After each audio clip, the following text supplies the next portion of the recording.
Estate వెంచర్లకు Rythu Bandhu కట్టు, పంట సాగు చేసే రైతులకే పెట్టుబడి సాయం తేల్చి చెప్పిన రాష్ట్ర ప్రభుత్వం. గుట్టలు రియల్ ఎస్టేట్ వెంచర్లకు రైతు బంధు ఇవ్వమని చెప్పింది, ఇయ్యకూడదు కూడా. పంట సాగు చేసే రైతులకే పెట్టుబడి సాయం. గత సర్కార్లా కాకుండా దుబారాకు చెక్ పెట్టాలని నిర్ణయం. కౌలు రైతులకు రైతు బంధు, రైతు బీమా వర్తింపు. 2 లక్షల రైతు రుణమాఫీ పైన కార్యాచరణ షురు. పెట్టుబడి సాయం ఎకరానికి 15,000 పెంపు.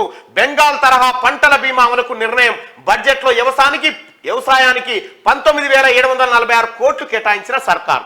ఇది చూసుకో, ఇవి చూస్తే ఇలా గుండెలు వలిగిపోతా ఉంటాయి.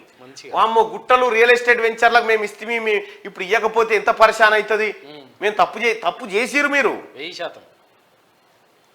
గుట్టలు రియల్ ఎస్టేట్ వెంచర్లకు రైతు బంధు ఇవ్వబోమని, పంట సాగు చేసే రైతులకే పెట్టుబడి సాయం అందించనున్నట్లు ప్రభుత్వం ప్రకటించింది.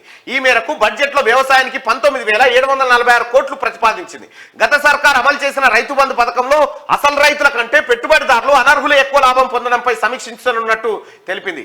100 ఎకరాలున్న భూస్వాములు, సెలబ్రిటీలు, సినీ రాజకీయ వ్యాపార ప్రముఖులు, ప్రజాప్రతినిధులు, కోట్లాది రూపాయలున్న వారికి రైతు భరోసా ఇవ్వకూడదని సర్కార్ నిర్ణయించింది. సాగు చేయని భూములు, సాగు పనికిరాని కొండలు, గుట్టలు, ఆఖరికి రోడ్లు ఉన్న స్థలాలకు పెట్టుబడిదారులకు, రియల్ ఎస్టేట్ కంపెనీలు కొనిపెట్టుకున్న 1000 ఎకరాల గత సర్కార్ రైతు బంధు సాయం ఇచ్చిందని, పథకం జీవోకు విరుద్ధంగా ప్రభుత్వ డబ్బు దుబారా చేసిందని అభిప్రాయపడి చందులాల్ దర్బాని వీని మందియే పిత్తులు, మందియే కత్తులు, వీని నెత్యా కత్యా రియల్ ఎస్టేట్ వెంచర్ల కాడికి ఇచ్చుకుంటా పోయింది దొంగ.